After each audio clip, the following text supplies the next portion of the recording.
તાપી તટે નિવાસથી તમામ ગ્રામજનોને મૈત્રી સુખડિયાના આ મૈત્રીપૂર્વક 39માં સ્નેહ મિલન સમારોહ પ્રસંગે નતમસ્તક વંદન.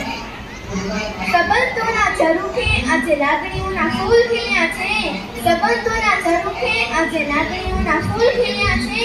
આંગળીઓના વેઠે ગણાય એવા સ્વજનો અમોલ મળ્યા છે. ભર ઉનાળે પણ ભીંજવી દે સ્નેહથી, પ્રેમથી ગૂંથાયેલા લોકો અમોલ જડ્યા છે. શબ્દો બે જુઓ તો સ્નેહ અને મિલન. સ્નેહ એટલે પ્રેમ અને મિલન એટલે મળવું. તો શું સ્નેહ મિલન એટલે પ્રેમથી મળવું, કે પછી જેને પ્રેમ હોય તેને મળવું, કે પછી અજાણ્યા હોય પણ આપણા હોય ત્યાં પ્રેમ ગોતવા મળવું? પધારેલા સૌ મિત્રો, પરિવારજનો, સ્વજનો, આપ સૌનો હું પ્રેમની પવિત્રતાથી, અંતરની આહલાદકતાથી, લથપથ લાગણીઓથી અને સ્નેહની સરવાણીથી સ્વાગત કરું છું.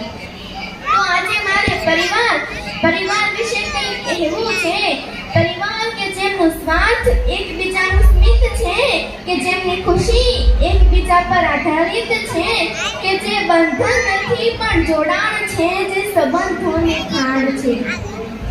બંધારણ ન હોય પણ વ્યવસ્થા હોય, સૂચન ન હોય પણ સમજણ હોય, ભય ન હોય પણ ભરોસો હોય, આક્રંદ ન હોય પણ આદર હોય. મિત્રો, એ જ સાચો પરિવાર.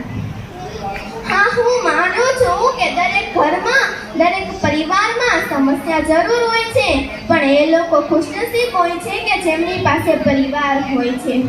मुस्कुराहट का कोई मोल नहीं होता, कुछ रिश्तों का कोई तोल नहीं होता.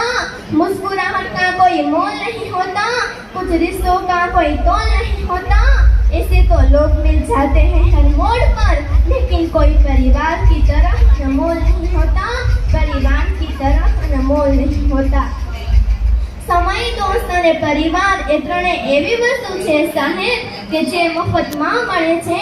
હા, ખરેખર મફતમાં જ મળે છે, પણ આપણને તેની કિંમત ત્યારે સમજાય છે કે જ્યારે તે ક્યાં ખોવાઈ જાય છે. The love of family life is greatest blessing. રૂપિયા કમાવા એ મોટી વાત નથી, પણ રૂપિયા કમાઈને પરિવાર સાથે બેસીને જમવું ને એ મોટી વાત છે.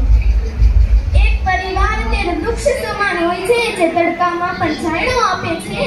પરિવારની નાની નાની વાતોને જો મોટી કરશું ને તો પરિવાર જ નાનો નાનો થતું જશે.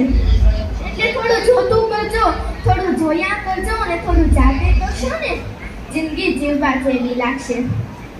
ઘર અને મકાનમાં ખૂબ જ ફરક હોય છે સાહેબ. જ્યારે બંગલો હોય,